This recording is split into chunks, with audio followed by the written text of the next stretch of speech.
Se você saiu do Brasil, se você já saiu e já voltou do Brasil, se você quer morar fora do Brasil ou de qualquer outro lugar do mundo, obviamente, esse vídeo acho que é para você. Pessoas imigrantes, expatriados. Vou falar um pouquinho sobre a dor e a alegria de morar fora da sua terra.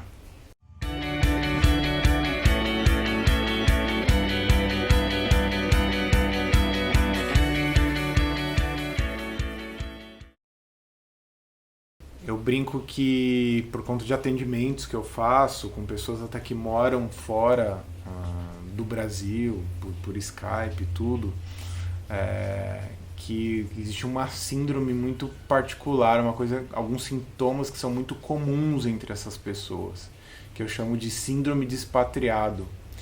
Já ouvi também outros termos falando jet lag existencial, espiritual, como se a pessoa tivesse deslocada um pouco da própria condição de vida de fora do Brasil, né? Normalmente a gente precisa entender algumas coisas, vou separar esse vídeo em alguns tópicos. O primeiro deles é falar um pouco sobre as mudanças e as motivações, né? Porque, na real, ninguém originalmente gostaria de sair da própria terra, né? Por que uma pessoa deveria sair da própria terra? Ela nasceu ali, se ela gosta dali, tem boas condições, né? Ela pode querer visitar, mas assim, sair da própria terra é uma coisa que normalmente está envolvida com algum tipo de dor pessoal, né? Pensar nas pessoas da Síria, por exemplo, uma catástrofe, ou pessoas que foram, a terra delas foi devastada por uma catástrofe natural ou alguma catástrofe política. Por isso que a pessoa teve que sair, porque originalmente ela estaria vivendo com as pessoas que ela ama, com a família dela. Mas normalmente essa busca por mudança é porque algo deixa ela desconfortável a respeito do lugar que ela está.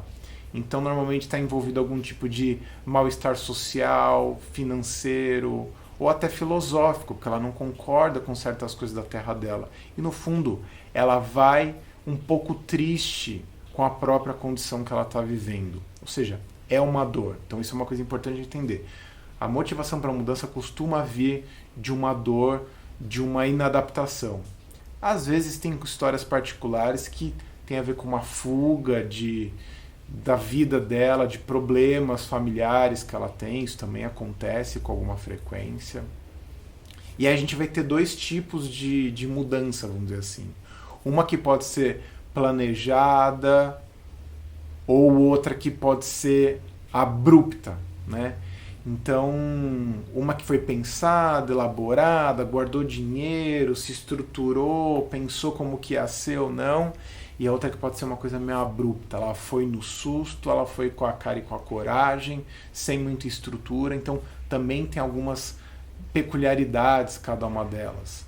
Uma, de repente, vem envolvida com mais expectativa, com mais entendimento, a adaptação dela tende a ser um pouco mais fácil, a outra que vai de um jeito mais abrupto acaba tendo um pouco mais de dificuldade. Isso também vai fazer com que a gente pense na questão da mudança dela, se é uma mudança que foi feita de forma ilegal ou legal. Os casos de ilegalidade são mais tensos, ele envolve um segredo, uma ideia de que você não sabe como vai direito, se volta, se vai ser expulso, se não vai. A ida legal, vamos dizer assim, que a pessoa vai com visto, tudo, alguma condição de trabalho, ela também já vai com outras características, ela tende a ser mais facilitada, porque tem um pouco mais de entrosamento, vamos dizer assim.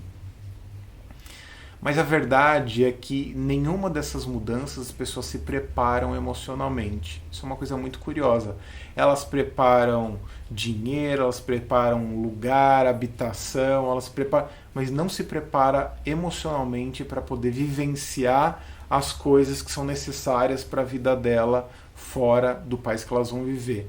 Elas acham que simplesmente a vontade delas de participar daquilo é o suficiente para que elas consigam fazer o que for necessário. E nem sempre é assim, e eu vou dizer por quê. Eu vou levantar vários tópicos aqui para você entender o que pode estar acontecendo na sua realidade, na sua experiência, ou para você entender o que pode vir a acontecer caso você faça uma mudança não muito preparada para isso. Acho que uma coisa primeiro importante é pensar as questões legais e de visto, né? Todas as pessoas que vão com uma questão de ilegalidade, normalmente elas passam por um tipo de pressão que faz elas ficarem um pouco paranoicas, né? Um pouco persecutórias. E isso coloca elas também numa condição de provisoriedade que elas nunca sabem em que momento que aquilo vai parar, em que momento que aquilo vai ter fim, vamos dizer assim. Elas podem ser interrompidas a qualquer momento pela imigração e o sonho delas ir embora. E elas vão acabar se submetendo a algumas situações mais delicadas, a uma situação de risco, a empregos que são mais questionáveis em questão de qualidade, e por mais que a pessoa esteja indo com a cara e com a coragem, também ela precisa dimensionar quais são os limites que ela quer ter em relação ao que ela está disposta a fazer. Uma das coisas que costuma acontecer, a pessoa vai para uma vida que ela supõe para um país que seja melhor, um país dito de primeiro mundo. Então, uma coisa importante é você não ficar possuído pelo deslumbramento de um país de primeiro mundo. Porque é obviamente que a adaptação inicial você vai ficar muito louco, né? Com aquela sensação de uau, que país demais, que incrível, as pessoas falam outra língua, lógico. E as pessoas parecem inteligentes, civilizadas, e às vezes costuma ser verdade, mas todo país tem a sua dor, o seu problema, os seus mal-estares, os seus preconceitos.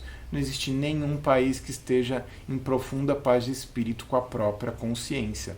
O que quer dizer que cada país tem as suas peculiaridades, os seus defeitos, os seus pontos frágeis, e que de modo geral ninguém vai contar, e às vezes a gente não quer saber quando tá para mudar, né? Então a gente ignora essa parte, a gente não quer saber de texto ou de vídeo, a gente quer aqueles sitezinhos que ficam falando 10 motivos para você ir, não sei o que lá, e normalmente estão associados a algum tipo de negócio baseado naquilo, ou visto, sei lá o que. Ninguém fala assim, olha, 10 motivos. Eu já vi textos, são bem legais, assim, 10 motivos pelos quais você não deve fazer viagem, morar fora. São importantes você ler esses contrapontos, porque pode ser que existem coisas que não sejam adaptáveis a você. Tem gente que pode ser um país de primeiro mundo, mas é frio pra caramba, ou as pessoas são frias demais, são impessoais. Isso pode ser uma condição de inadaptabilidade que você nem parou para pensar. Então isso é uma coisa também para se considerar. Outra coisa importante é a falta de rede que você vai ter quando chegar. Às vezes você pode achar que o seu país de origem, o Brasil, no caso, seja uma coisa horrorosa, mas você tem rede aqui. Onde você pudesse, se você te dar uma dor de barriga, você tem para onde correr nesse sentido. Num outro país você vai estar sozinho de alguma maneira. Mesmo que você vá em casal, em família, você não vai ter uma grande rede de apoio até que você construa. Existem países que são mais receptivos, culturas que acolhem melhor os imigrantes, tem outras que não querem nem saber de imigrante porque eles que se virem lá, e às vezes você pode ficar isolado até que de repente você encontre uma comunidade de brasileiros também naquele lugar. Mas daí você está meio que vivendo a cultura brasileira em outro lugar, porque você vai estar, a sua rede vai ser brasileira, então você tem que considerar esse tipo de coisa. A língua também costuma ser uma barreira, mas não só uma barreira, você vai ter que aprender a língua, mas você necessariamente não vai dominar a língua em profundidade. Você pode dominar a língua no sentido de comunicação, mas existem coisas muito peculiares de uma nova língua. E não é incomum você perceber que você tem uma outra personalidade numa segunda língua. Pode ser que você seja mais confiante ou mais introvertido, você seja mais falador ou menos falador numa segunda língua. Então você tem que entender também essas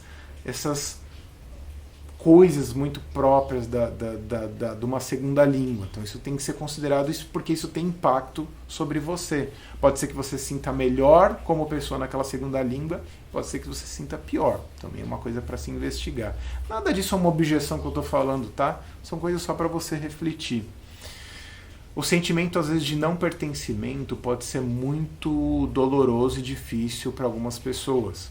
Então, aquela sensação de, puxa, parece que eu não sou acolhido de verdade, parece que eu sou um imigrante o resto da vida. Sim, você vai ser um imigrante o resto da vida. No seu país de origem você não precisa se explicar.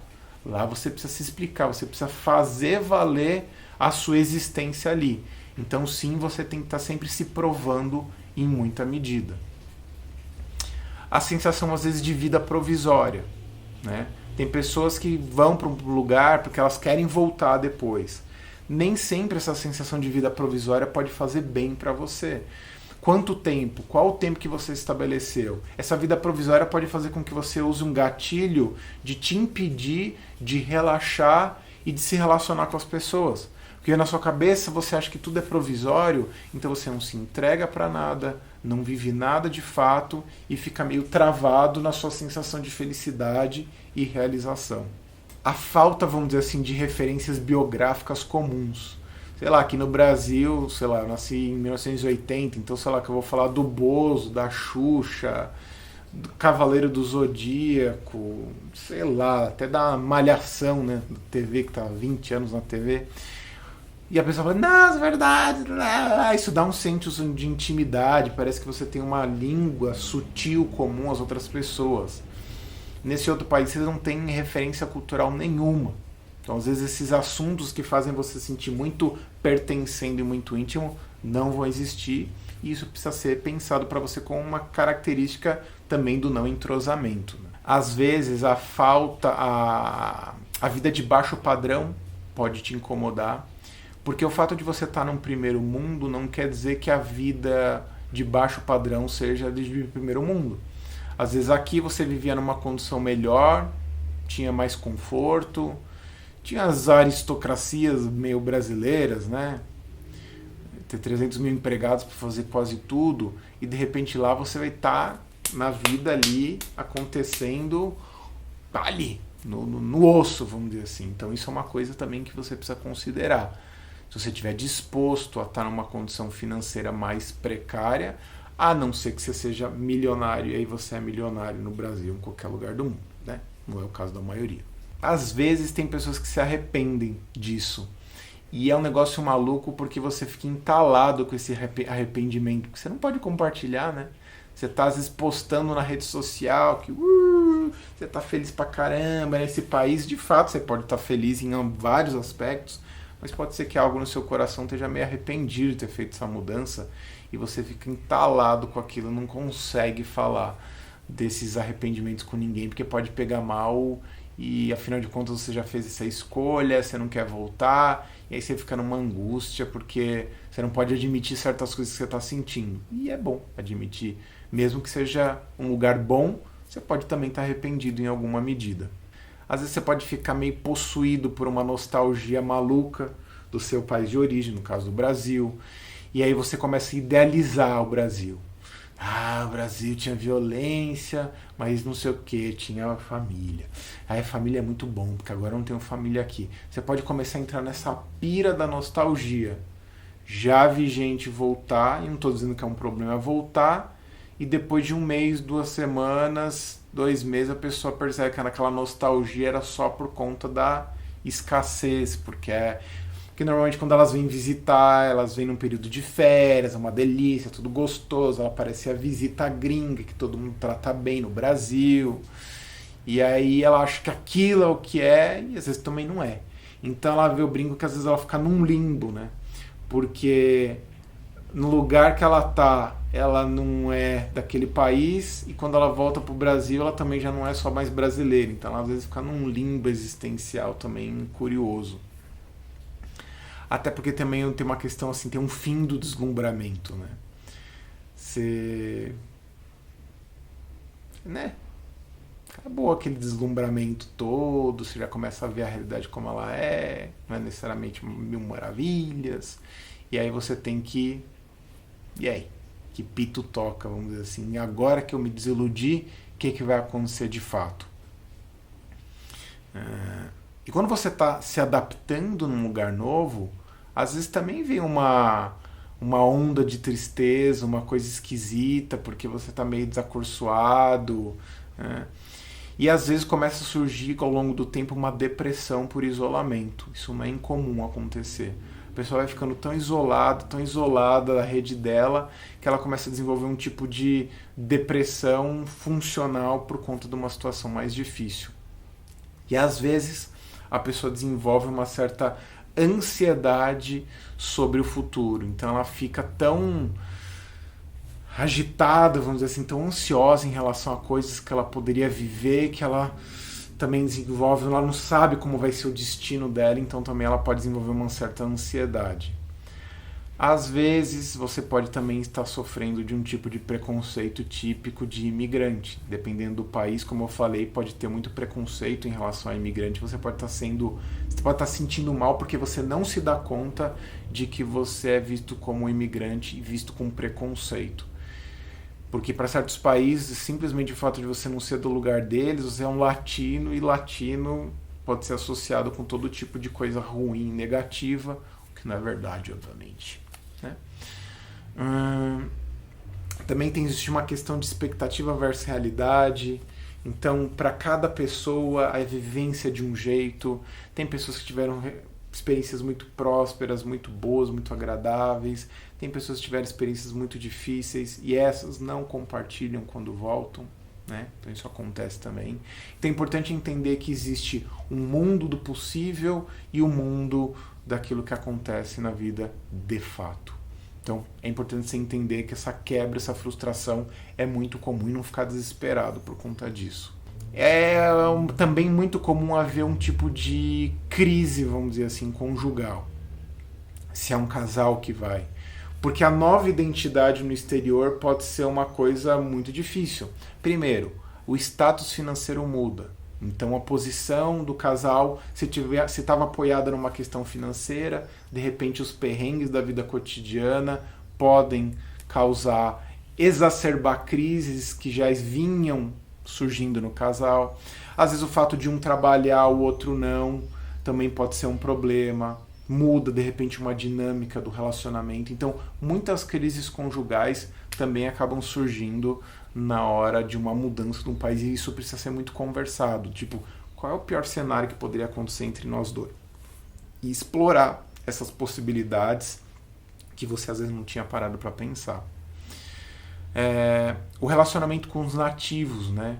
Que tipo de diferença no modo de pensar. Às vezes você vai chegar lá todo brother, dando high five, a pessoa, né, tem um senso de distância diferente.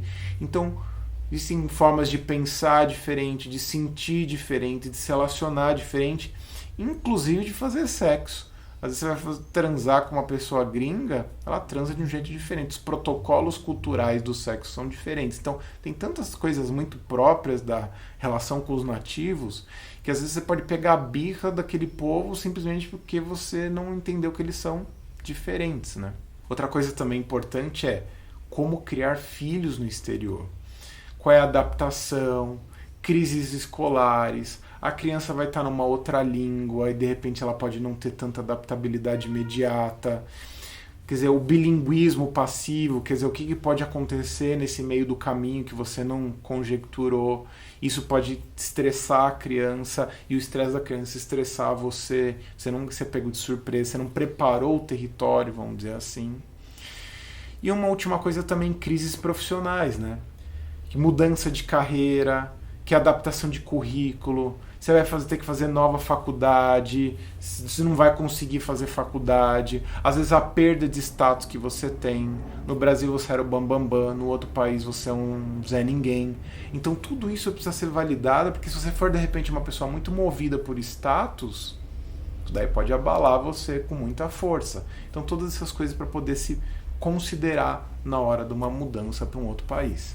E aí, normalmente, tem às vezes uma crise ou uma decisão por voltar, né? Retornar ou ficar no lugar que você está? Isso pode ser uma pergunta que você esteja se fazendo. Porque, assim, existem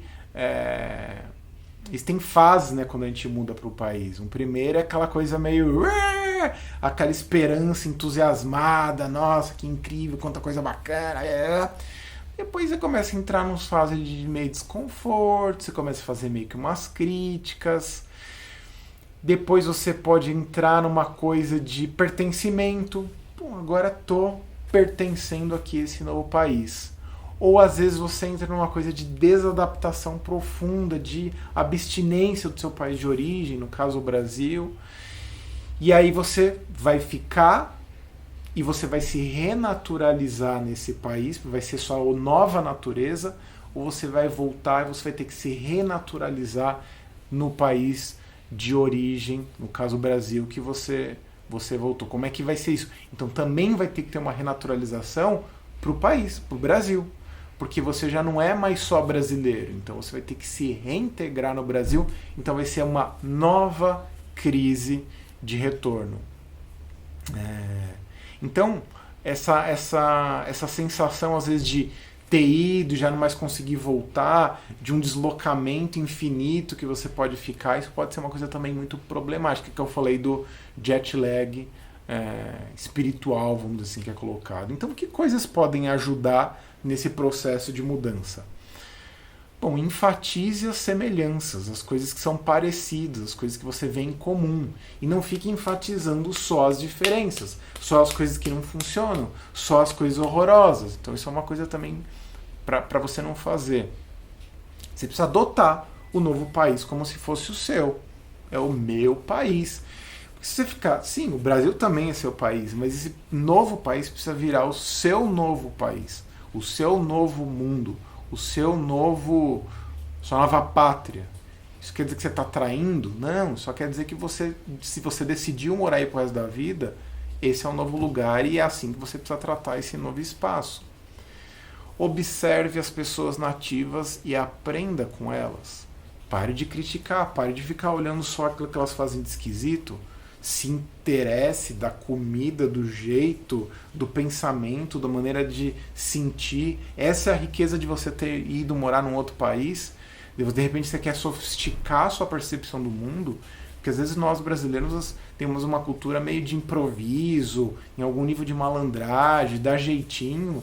E num novo país, normalmente um país de primeiro mundo, as coisas são mais que escreveu, não leu, o pau comeu, né?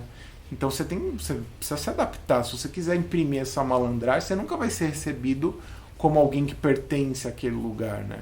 Então, não fica carregando sua bagagem emocional o tempo todo para lá. Aprenda, observe e incorpore, né? Aprenda a viver o presente.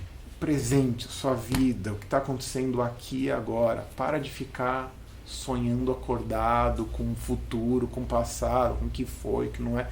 Viva o presente e usufrua dele. Tenha senso de humor para poder lidar com as coisas. Não se leve muito a sério. Aliás, com qualquer coisa na vida. Não se leve muito a sério o tempo todo. Para de ser chato, em última instância.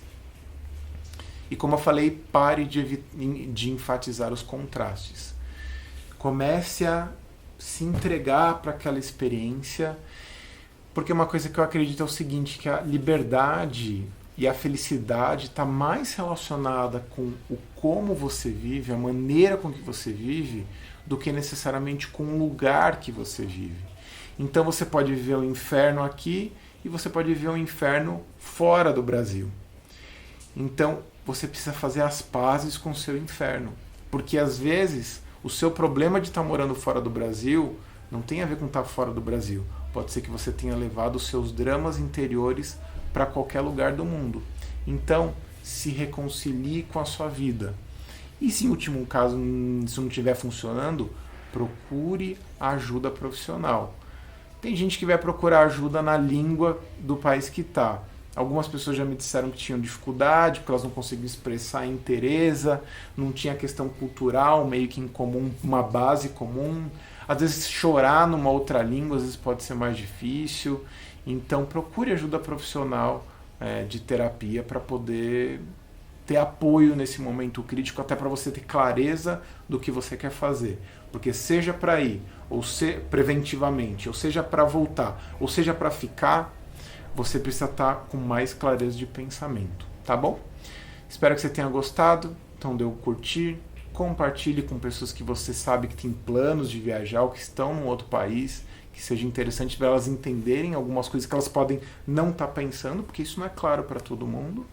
Me siga nas redes sociais, Fred Matos com 2 T's, no Instagram, no Facebook Fred Matos sobre a vida, o site sobreavida.com.br, e vou deixar algumas referências também aqui de vídeos e coisas mais para você ver outros vídeos do canal, tá bom? Se inscreva, deixe comentário e a gente segue a vida junto. Um beijo, abraço, tchau, tchau.